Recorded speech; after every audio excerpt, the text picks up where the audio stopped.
மோர் மிளகாவை குழம்புல போட்டு நீங்க சாப்பிட்டுருக்கீங்களா? சாப்பிடலன்னா நான் சொல்றது மாதிரி செஞ்சு சாப்பிட்டு பாருங்க. சுட சுட சாதத்துக்கு அவ்வளோ டேஸ்டா இருக்கும். காய்கறி எதுவுமே இல்லைன்னா கூட இந்த குழம்பு ரொம்பவே சூப்பரா இருக்கும். இது எப்படி செய்யறதுங்கிறத பார்க்கலாம்.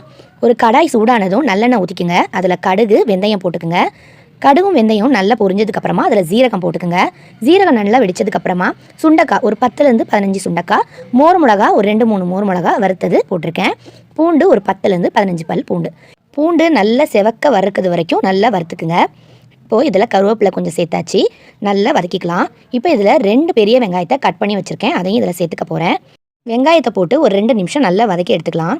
மோர் மிளகா முந்தின நாள் வறுத்தது அடுத்த நாள் நவுத்து போன மாதிரி ஆகிடும். அந்த மாதிரி நேரத்தில் இந்த மாதிரி குழம்பு வச்சு சாப்பிட்லாம், ரொம்பவே நல்லாயிருக்கும். இப்போ இதில் கல்லுப்பு போட்டு நல்லா வதக்கி எடுத்தாச்சு. இப்போ ஒரு 3 தக்காளி கட் பண்ணி வச்சுருக்கேன், அதையும் இதில் சேர்த்துக்க போகிறேன். போட்ட தக்காளியை நல்லா 2 நிமிஷம் நல்லா வதக்கிக்குங்க. அதுக்கப்புறமா ஒரு 5 நிமிஷத்துக்கு அடுப்பை சிம்மில் வச்சு க்ளோஸ் பண்ணி வச்சிடலாம். அப்போ தான் இந்த தக்காளி எல்லாமே நல்லா வதங்கி வரும். தக்காளி வதங்குற நேரத்தில் புளி ஊற வச்சுருந்தேன், அதை நல்லா கரைச்சி எடுத்துக்க போகிறேன். ஒரு எலுமிச்சப்பழ அளவுக்கு புளி எடுத்து ஊற வச்சுக்குங்க.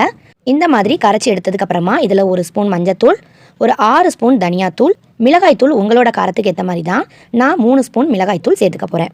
இந்த மாதிரி கரைச்சி நீங்கள் ரெடி பண்ணி வச்சுக்கிட்டிங்கன்னா இந்த குழம்பு டக்குன்னு சீக்கிரமாக ரெடி பண்ணிடலாம்.